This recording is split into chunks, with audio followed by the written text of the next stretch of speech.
let's go ahead and jump in here. My name is Britton Skinner, and I am the head of platform here at Mucker, and very excited to have today's guest with us. Matt is the founder of Optio, and he has a great depth of experience in helping founders and startups with their pitch deck, helping them bring in all of that very important investment dollars to keep their startups going and really get them taking off. And in fact, he has raised at this point, it's over $1 billion. I know it's that B number. So we are really excited, Matt, to have you here today. And without further ado, I'm going to hand it over to you. Thanks so much, Britton. I really appreciate it. Hi, guys. It's great to meet y'all. As Britton said, my name is Matt. I run a small firm called Optio. We're a team of about 6 folks, and all we do is help founders tell their stories in ways that help them make money, raise money. And so that's all we do. I started on accident. I started as a founder working at a venture studio, and I became the sort of go-to pitch deck guy for friends and family until word of mouth just kind of got beyond me, and I realized I had to start a business that just helped folks with that. And so at this point, like Britton mentioned, we've helped founders raise well over $1 billion. I think right now, between just 2 raises we have going on currently, we're going to have another $250 million tacked onto that number. So pretty sure pretty soon we'll have to update this slide. But today, I want to talk to y'all about how to raise money, how to make pitch decks that work. And the first thing that I always keep in mind is that venture capitalists are busy. As one venture capitalist friend of mine said, my job is to say no all day. They get a lot of pitches coming at them all the time. And so on average, the average VC spends just 12 seconds looking at each slide in your pitch deck. 12 seconds. That is not very much time. That's a little bit more time than professional bull riders have to stay on bulls, but not that much longer. And so what I want to talk today is just 4 simple strategies to help you win, to grab those ADD venture capitalists by lapels and make sure that they're paying attention and that they really understand the value of your business and what you're creating. So what are those 4 rules? Be simple, not precise. Show, don't tell. Say what you mean. And finally, tell a story. Okay, so I'm going to give lots of examples throughout. And then afterwards, what I want to do is get a lot of questions from the founders. And then also, if anybody's brave, they can feel free to email me their pitch deck. My email is matt@optio.io, and we could talk through that. But first, let's talk about how to be simple and not precise. So I lied to you a second ago. Venture capitalists don't spend 12 seconds. They spend 11.66666 seconds on average on a slide. Now, why did I do that? Because saying 11.6 does not increase your understanding. It's distracting. Being less precise is actually better communication and better at communicating the idea to the founder. And so this is the kind of slide I see all the time. This is a slide I would get from a founder who, all of these are examples, by the way, are redacted or in the public domain. And so this is a slide I get all the time. And we are already almost at 12 seconds. There we are. I bet none of you got to the 3rd bullet point. This is a very dense, very boring slide that I don't care about. I don't care about what's going on here. So as one of my interns used to say, nobody reads bullet points. So if you have a slide like this, the chances that people are really going to understand what's going on here are quite low. And so here's how I'd redo that. This is precise. This is accurate. This has all the details that you might want to include. This is how I would say it instead. This is the most effective multiple sclerosis drug ever studied. Notice that this is the same data. This is all of the same information. It's just organized on the slide differently, okay? First, I added a headline. We'll talk about that a little bit more later. Second, I made a very short, punchy 1 sentence that summarizes the key points from the previous slide. The last thing is you notice how big this is. This is on a 40-point scale, and so it goes from 0 to 28. Here, I summarized it by making the chart start at 14 instead of 0, and then adding this 43% improvement over the placebo group. I also added a little picture here. Instead of just saying this was published in this journal, we put the journal's logo on there. Suddenly, this is glanceable. You can understand this in 12 seconds in a way you cannot understand the other slide. Okay, I've got a fun example for y'all. This is a example from the Theranos pitch deck. Okay, this is when they raised $9 million. I'm actually shocked at how bad this deck is, given how good they were raising money how good they were at raising money and how little product they had to show for it. So this is a classic slide that a lot of the engineers out there or scientists will love to put together. We have great product features.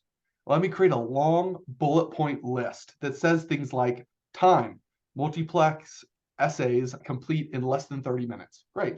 That is very hard to read in 12 seconds. That is impossible to fully understand in the time that you have. And so we recreated this slide to help Theranos raise money. And so this is the same information. All the information is on there. But instead, we added a headline: painless, powerful blood tests. And then notice the difference in the hierarchy of information. We have these bolded subheaders that says single drop of blood, right? Most people don't know what 5 to 10 microliters means. Everybody knows what drop of blood is. Instead of saying time, we said fast, less than 30 minutes, okay? There are fewer words. It is much more glanceable. I can glance at this and understand it, understand the value prop. And then if I'm interested in the technical details, then I can read the information underneath. And so that's a classic example. Here's another fun one from WeWork. Look at how little fat there is on the slide.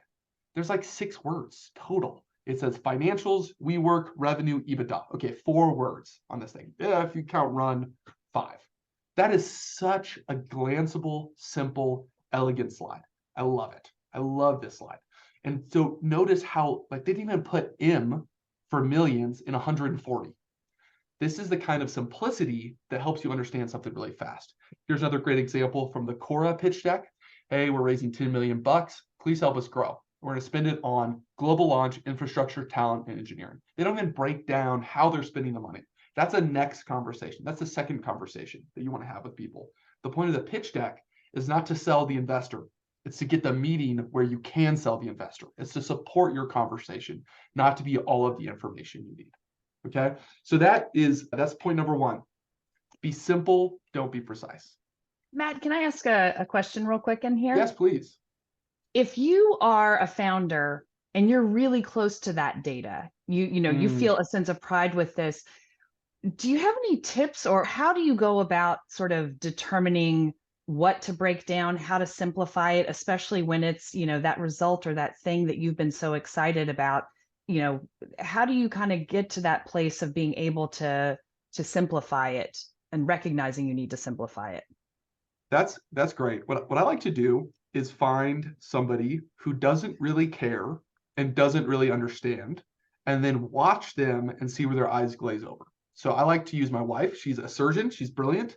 She doesn't know anything about business and the startup world.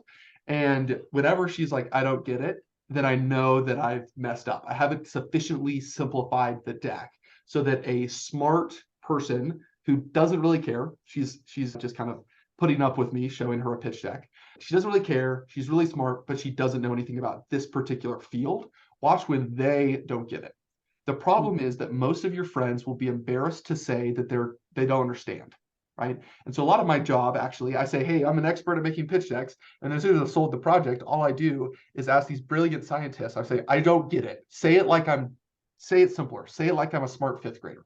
So I have a client right now. He spent 30 years at NASA. He's published fundamental research on quantum physics. And I don't understand 80% of the things that come out of his mouth because he is a world-class, brilliant physicist, and I'm just me.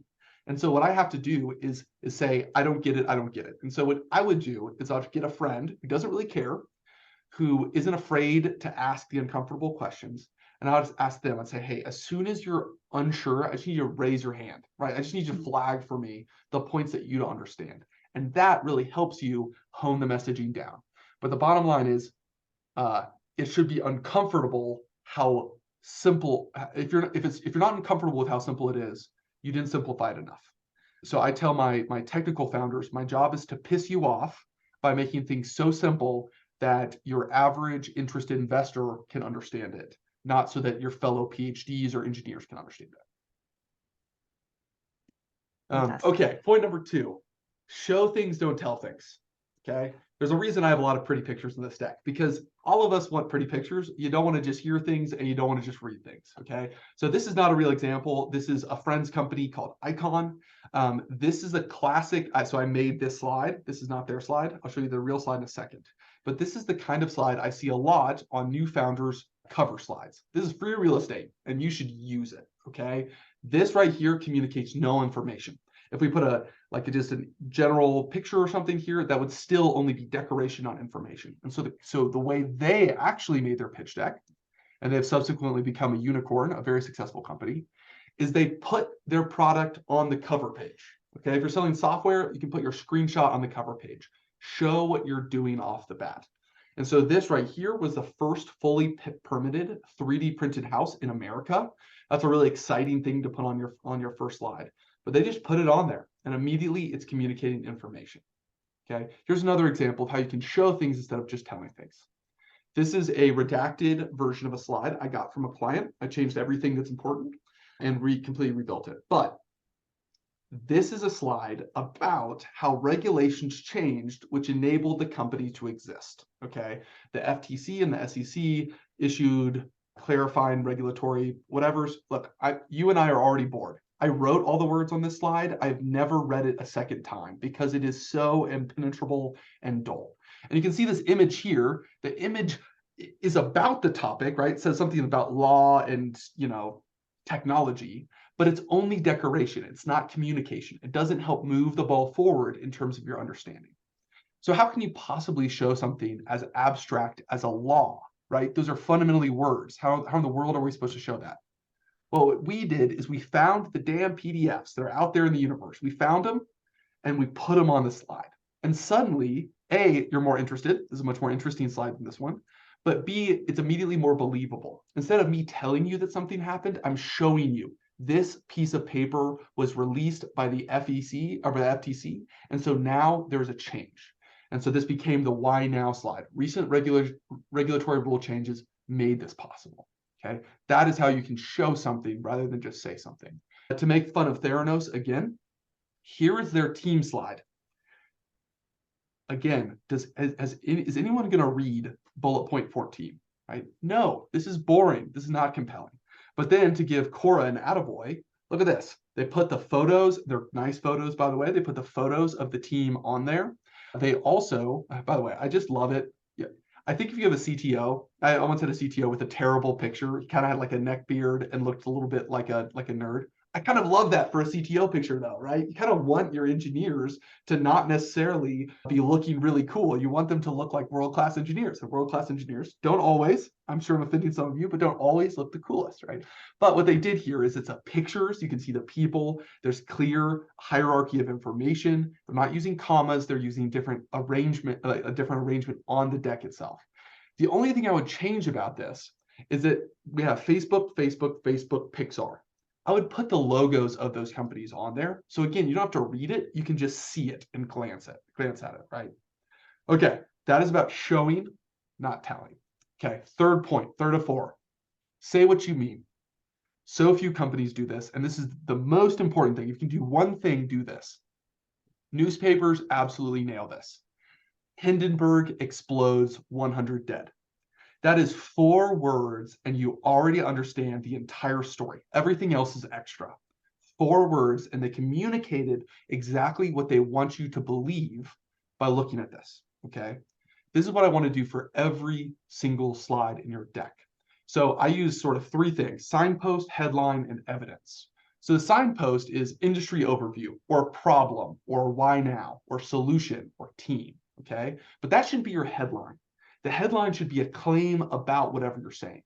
So here, this is a really boring headline, but it says the landscaping industry is large, healthy, and highly fragmented. These are folks going to this industry. These are helpful data points to set up the rest of the story. Today, buying a home is miserable, right? That's a good headline. That's a problem statement. And then all of the rest of the slide is just evidence to support this claim. So what I do when I'm thinking about a story for a pitch deck, or I think about what messages I'm sending, is I actually just write down on a piece of paper the headline of every single slide. And that if they just believed you when you said those headlines, I should tell the complete story. right? And so this is how I do it. This is very important. So let's look at an example that's bad. This is Uber. Okay, this is Uber's original pitch deck. They said cabs in 2008. And again, we have our enemy, the bullet point. This is actually their problem statement. It takes you a second to understand that. They just say cabs in 2008. That doesn't tell me at all what they're arguing.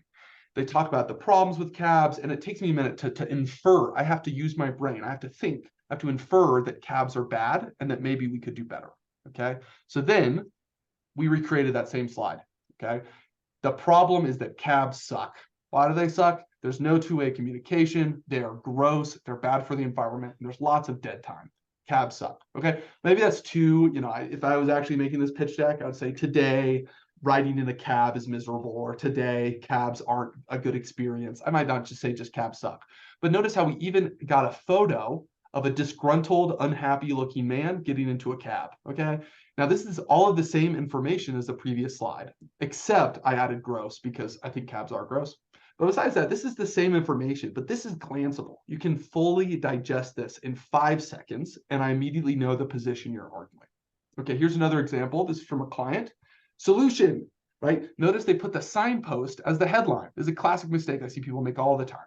Solution, the Stellos hybrid rocket engine. I don't understand what's going on. I don't care. You have to read the paragraph to understand the value, to understand why this solution is amazing. And buried at the very end, it says estimated a 5% total efficiency gain. Again, it's not exciting. Let's contrast this. Yeah, go ahead, Britton. I was going to jump in. Go ahead, continue that thought, and then I have a question. Great. Then I'll show how we rebuilt this slide. So our solution is to 4.5x every single rocket's payload. Okay? Whoa, that's exciting. That is a claim, and that's an exciting claim. And then we explain how we get there. So a 5% increase in efficiency leads to a 4.5x increase in payload because 99.5% of the weight of a rocket is fuel, right? And so this is an interesting thing. And it took me about 30 minutes of arguing with a brilliant PhD because I knew he thought it was really exciting, but I couldn't tell why. And then eventually I realized, oh my gosh, say 5x instead of 5%. That is so much more exciting. That's worth billions of dollars. Now I'm excited. Okay, Britton, please. Yeah, so we have a question from the audience, digging a little bit more into headlines. So our audience member writes that they've been told that they shouldn't have big problems or doom and gloom, but instead the headline should feel positive. What do you think about that? Can you give us your opinion? I think that's wrong. I think it's wrong. And maybe and this is an important thing to say. If you show your pitch deck to a bunch of different people, almost everyone's going to say the same thing, or at least most venture capitalists, my experience, say the same thing. They say, I want it to be shorter. I want one idea per slide, and I want you to create a new slide about a very specific thing that no one else will ever ask about. Okay. And so what you want to do is it's hard to get feedback on your pitch deck because people have very different opinions. Okay? And so one thing I'd say is just take it with a grain of salt and see what lands. I also think pitch decks should be living and breathing documents. A good pitch is like a stand-up. It's made in front of and with your audience.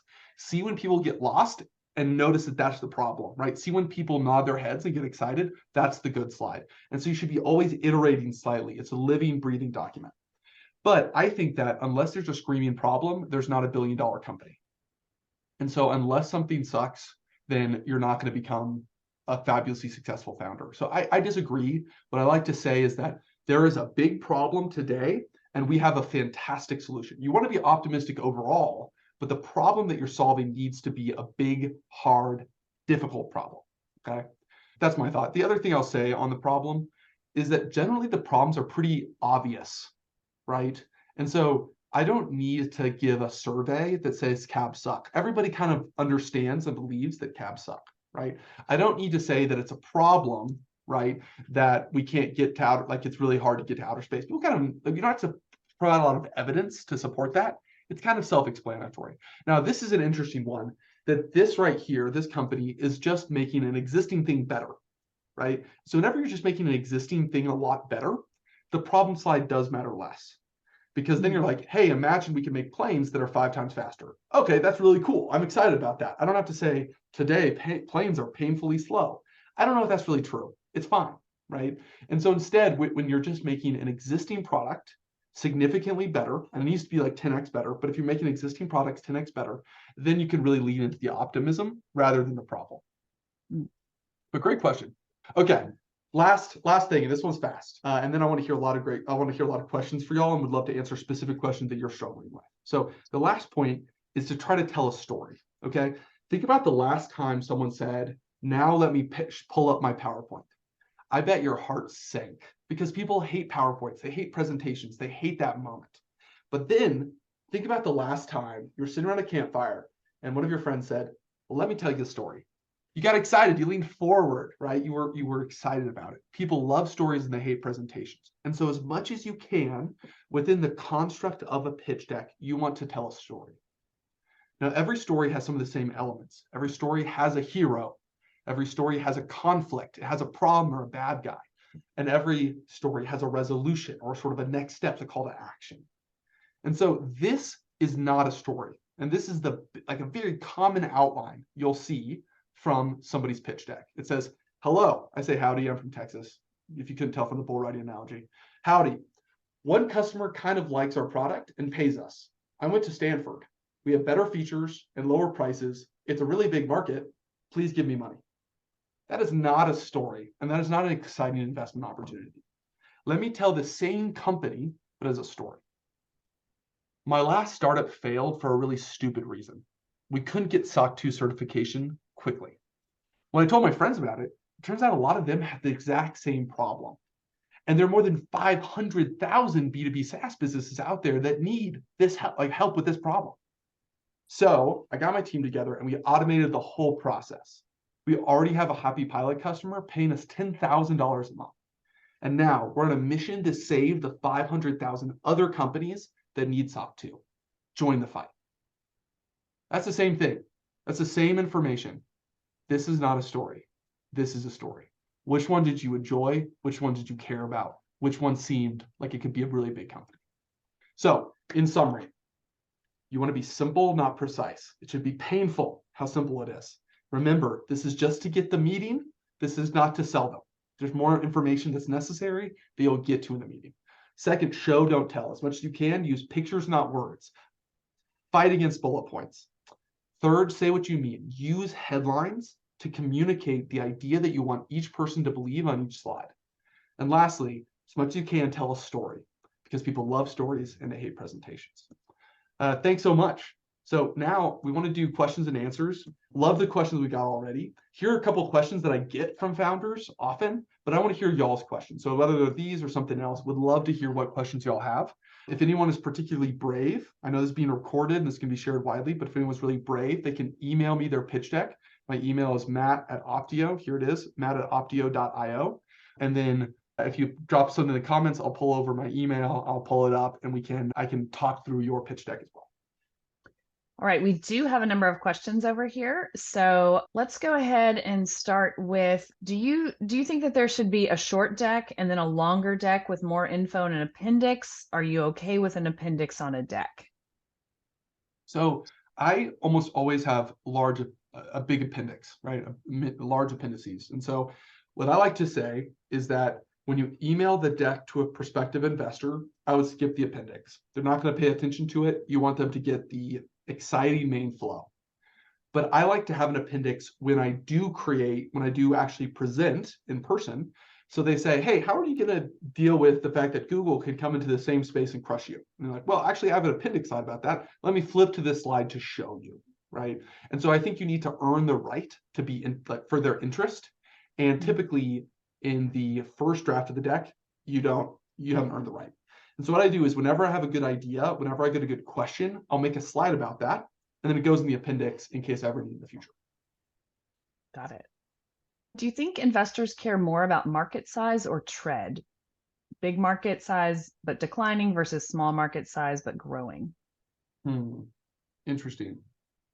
I think it matters more that it's a big market than the trajectory, right? The trend. I think that it needs to be a market that is measured in the billions of dollars, period. And something I would think about is if you just think your market isn't that big, either you shouldn't start the company or you're not thinking about the market in a big enough way. Okay, so when Uber started, their initial estimate of their market was quite small, right? They said, hey, I think it's black cars in big cities. Well, they were wrong about that. It's actually a replacement for even owning a car in some places. And so the real market was transportation. That's a really big market. And you can say, hey, we're starting with this target market, black cars in San Francisco and New York. But we actually think that by creating this great solution, we can eat parts of these much larger markets, right? Another example is Airbnb. The market for short-term rentals online was basically zero when they started, but they saw that there was demand for this with things like couch surfing and Craigslist. And they said, okay, if there's already some demand for this service, when it's a miserable, really sketchy process to get this, what if I made it really easy? I can actually grow the market in a very large way, and then I can capture a substantial portion of all short-term stays, including hotels and rentals. That's a huge market, right? So be thinking not only about your beachhead market, but also the total market you're really addressing. In terms of when you're building a story, what's your opinion on building a story, a particular story of a customer and narrating the problem from their perspective? Oh, that can be really powerful. I tend to think that works best in the problem slide. Okay, so I was just talking to somebody and they are building a company around the difficulty of managing your own home, of getting plumbers and electricians and all of that sort of thing for your own home. And so my suggestion to him was to communicate that idea by saying, like, here's the process map of how, if I say suddenly have a big water bill and I know there's a leak somewhere in my house, how do I deal with that? Well, I Google, I might call a friend, I'm going to just do a Google search, I'm going to start chatting with 3 different vendors, I might call one, they'll put me on hold. You can imagine this really complicated, miserable looking map of the process today of doing that.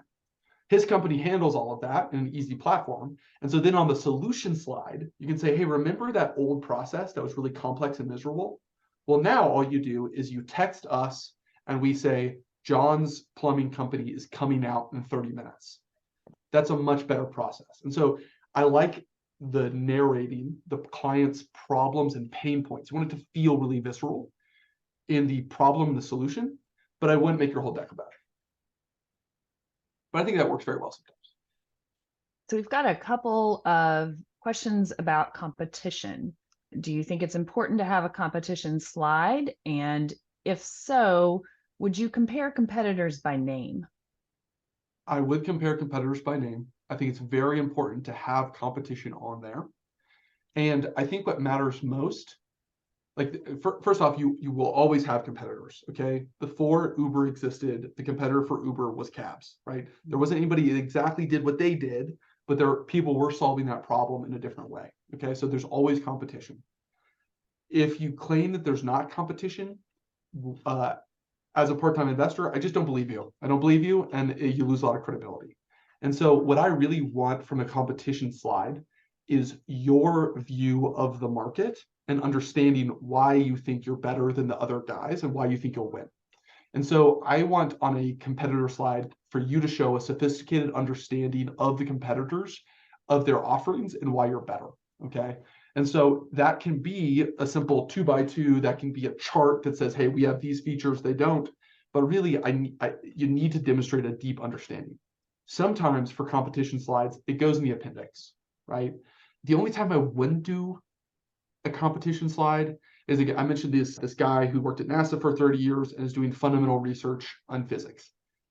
There's like one other lab that kind of does some similar work, but the short version is, if he's right, it's going to be a gigantic business. If he's wrong, it's not.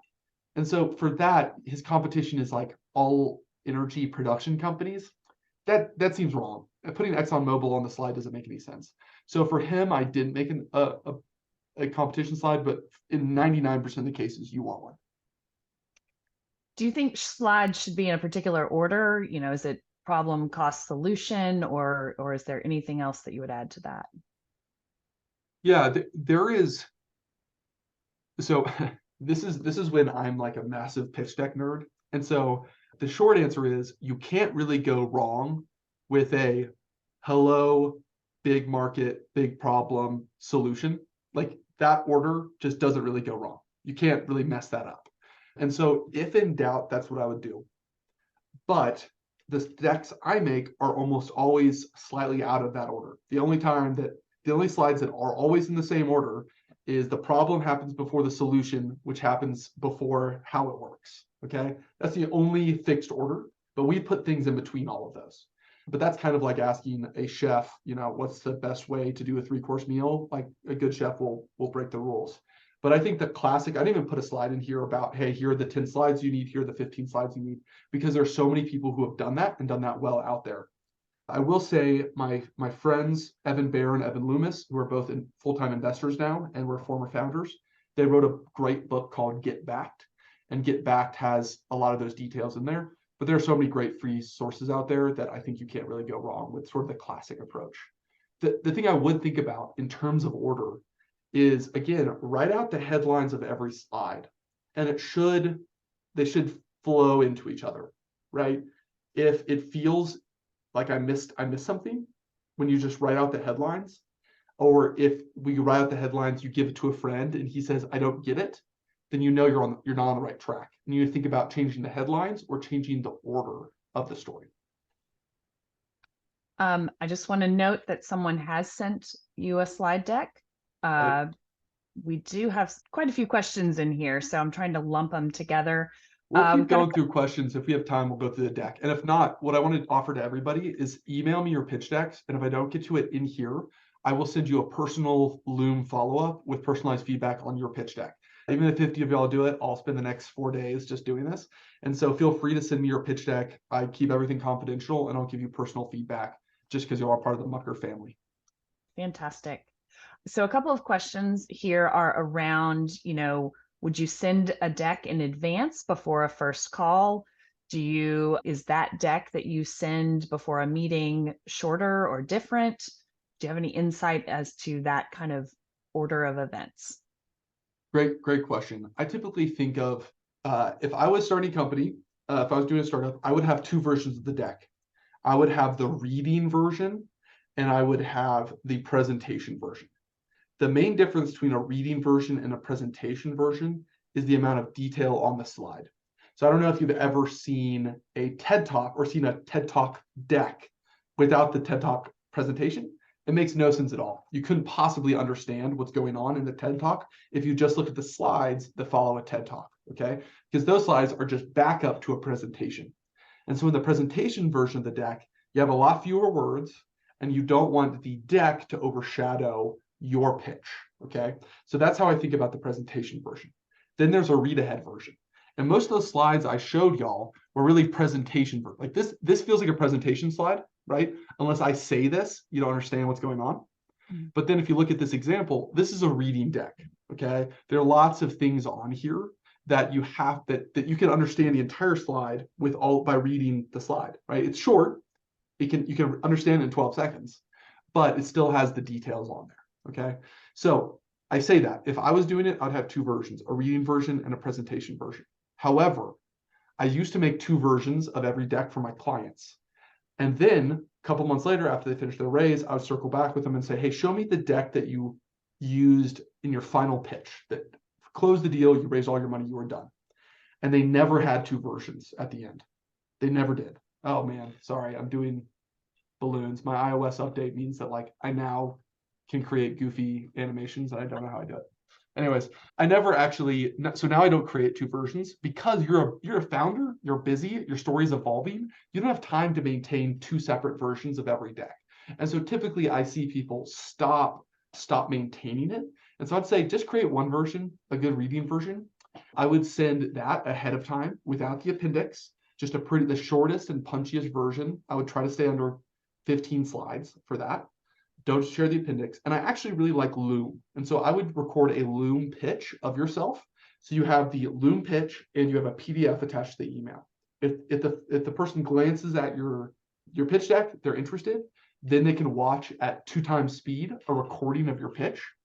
And then in the meeting itself, if you land the meeting, then they already know your pitch and you can jump straight into having a real conversation, which is much better. So I had a founder recently do that. She's an ex-Googler. She raised a great round very quickly. raised a couple $1 million in a really tough space in this market in, I think, like 2 weeks. And she did that. And so she said, hey, every time I got into a meeting, they'd watch my Loom video. And so we could skip the first 10 minutes of the meeting when I was pitching, and I could jump straight into a real conversation about the business and if it fit their investing thesis. Sort of in that same space of that initial email that you're sending, we've got a question around any advice in integrating storytelling, not just in the deck, but pulling it into the blurb that you're sending along with the deck link and everything like that. Because that's sort of the hardest place to be simple, because you can't really show or not tell there. Yeah, so that's a great question. I wrote an article with HubSpot about how to send a great cold outreach email, and I would refer you all to that. I can find that later. But I'd say the main thing is you have to be really, really fast. If it's a cold intro, then you have to be really fast, because again, they're going to be always picture my VCs looking at a pitch deck on their phone while they're waiting for their oat milk latte at Blue Bottle Coffee, right? They have a very, you just have a few seconds to grab them.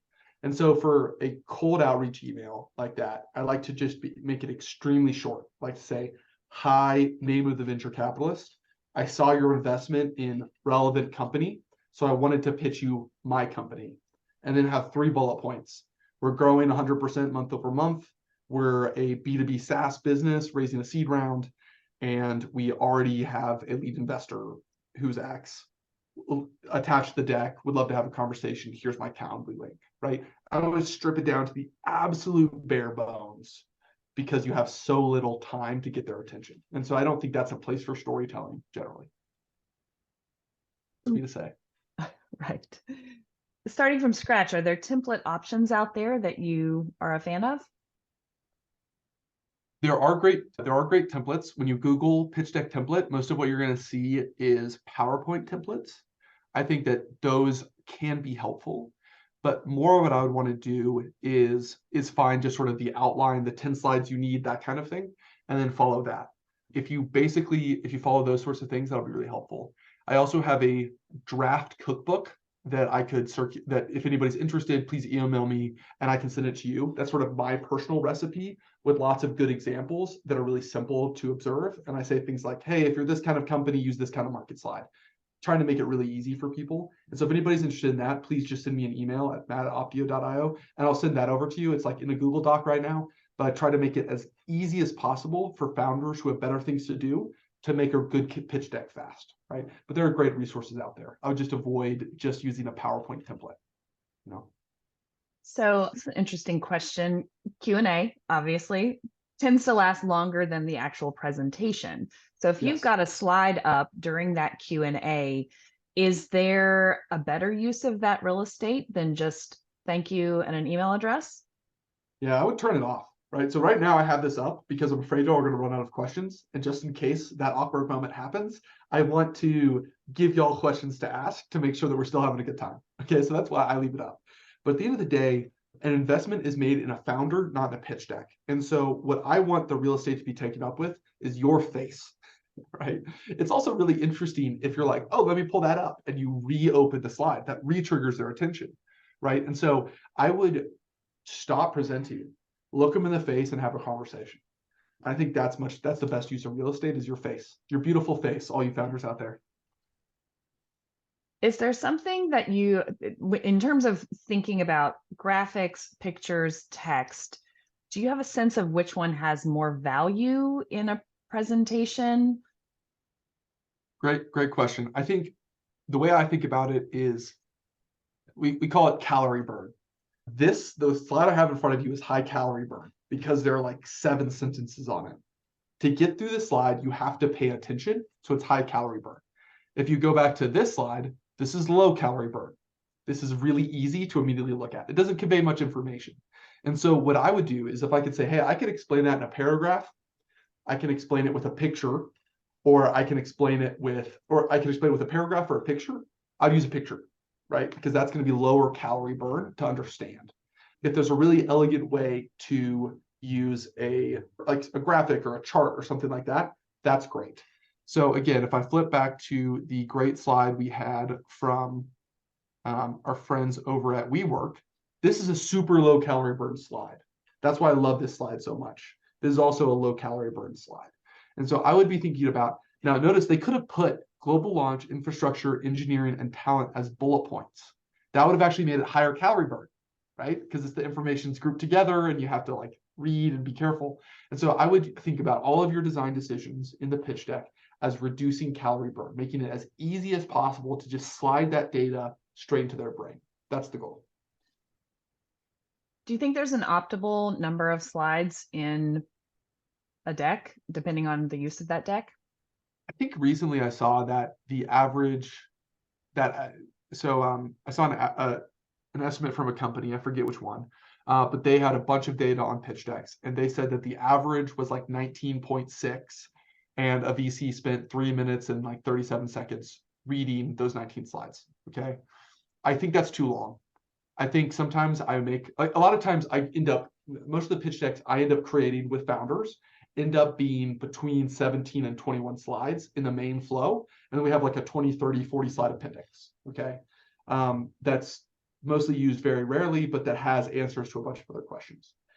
If I had my druthers, it would never be more than 15 slides in the main flow of a pitch deck, because what you want to do is you don't want to answer every question. You want them to ask a question and then answer it. So I have a great founder. When he came out of his YC class, he was the only guy to raise an uncapped note. So arguably the most successful raise out of his YC class. And he really believes in what he calls the 3 FU questions. So what he wants to do is have the smart investor ask a question that was not answered in the main deck. And then in the appendix, he wants to answer to give a great answer, just nail the answer to show that he's done his homework. They're like, okay, he's pretty smart. I'm going to ask a second question. And the second time he can say, F you, I have exactly the right answer. And then the third time he does that, he says every investor really loves him, believes in him, and thinks that he's got all his stuff together. Okay. And so that's an audacious approach, but it's the idea is you don't have to include everything that matters in the main flow. You just have to get the meeting from the main flow. And then when you're in the meeting, you can answer all those extra questions with appendix slides or with extras. Another founder, this is a guy who was, I think, in the first 10 employees at SpaceX and the first 20 at Tesla, or the other way around, I'm not sure. When I made a pitch deck for him, he was sending around 5 slides to get meetings. Now, he already knew the venture capitalist. He had enormous credibility. He was going to get the meeting, whether he, scribbled a napkin or whether he had a pitch deck. But he would show as little of his cards in advance as possible just to tease them. This is the space. This is roughly the solution. This is the team. Do you want to talk? Everybody wanted to talk to him. Okay. That's something that most of us can't do, but just shows the example of how little information you can have to get the meeting. And then in the meeting, you tell the fuller story. We've got a couple of questions around, again, what all you want to include. So should you have a business model slide? Should the TAM, SAM, and SOM be included? So I Those think yes. Separate. Yeah, I think yes to both of those. In terms of TAM, SAM, SOM, the bottom line is, I think the TAM, SAM, SOM thing is a little overdone. If it's a big market, if it's a big enough market, then people are going to believe you, right? It's basically a yes, no question. Is the market big enough?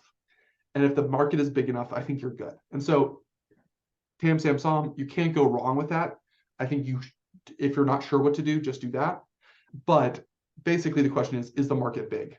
And the answer should be yes. There's some like, hey, I have a friend who built a company in housing. Well, housing is the largest market in the world. He didn't really need to put a slide that said about the market size of housing, but that was kind of an awesome thing to say. So we went ahead and did it. So sometimes you don't even need a market size slide if it's so obvious how big it is. But I think in general, you almost always want to have a market size slide. In terms of business model, how I like to think about that is we have a clear path to making money. Okay. And so what I like about a business model slide is that you can pull out the assumptions in your financial model and talk about those a little bit. So actually here, I'm going to stop sharing for a second. I'm going to pull something up and give another example of that. I can answer other questions. I'm pulling this up, but I want to come back to that business model thing because I think that's a really interesting point that I think could be helpful. But I'll take another question in the meantime while I pull this up. Sure. So we've got a couple of questions that are sort of in that space of the best way to calculate and show things like TAM. And then, so what is the best way to calculate and show TAM? And then somewhat related, is there a way that you recommend calculating SOM for a pre-revenue company? So I like to avoid arguments. And so most of the time, it's like you're losing if you're arguing with your venture capitalist, right? So you don't want to be arguing with your venture capitalist. And so there are kind of two ways of doing that. One is go to one of those dumb, like marketreports.com and just pull the market for batteries in the United States or whatever, right? You just kind of pull the number and slap the number on there and cite it. And it's in the billions of dollars. It's big enough. We could do this, right? If we really could do what we say we're going to do, we're going to take a decent chunk of this market. We're all going to be really rich, okay? If you're calculating things, and I used to be a consultant who kind of professionally like made numbers up to multiply against each other to come up with a magical number that was sort of just like the BCG estimate, right? If you do that, you want to show your work and you want to be really conservative so that they say, oh, actually, I think it's bigger than that. Like that's what you want them to think. I think they're underestimating their market rather than saying, it's not 150 billion, it's more like 100 billion. Okay, that's a losing conversation. If it's a $100 billion market, you're good. Check the box, walk, like move on. But if you're trying to reach for that 150 billion, you're losing, right? So you just don't want to argue if you don't have to. And that's something I would really think about. In terms of SOM for pre-revenue, I mean, again, that's just, putting your finger in there and making stuff up. And everybody knows that you're making stuff up, and that's okay. It's okay to make stuff up like that. I would just really show your work and be conservative on that. Okay. So I'm going to pull up I'm going to share again. This is an example. I wanted to find a redacted example. So this is from an article I wrote, but this is a business model slide that I really like. I call this a how we get big. What this kind of approach does is it makes it really easy for the venture capitalist to understand what has to be true for your business to be very successful. Okay. So this is a company. Oh, HubSpot's trying to sell me. Go away, HubSpot. Okay, this is great. So what we did here is this is a company that did treatments for Alzheimer's. Okay, this is all redacted. It's very different. But anyways, we said, hey, if we just get, all we have to get is 600 memory care clinic customers. If we get that, and then on average, each of these has 200 patients, right? And then underneath this, with the real deck, what we did is we put a little citation here that said, on average, the average memory care clinic in the United States has 300 patients. So this is an underestimate. And then next to the 600, I'd say there are 3,000 or there are 20,000 memory care clinics in the United States. So you put numbers that kind of give context. So this is just 1% of this market, right? Times 200, that's an underestimate. They usually have 300. And say by $1,000, we already know that we can get reimbursement for $1,200. But again, we're being conservative here. That gives us $120 million in annual revenue, right?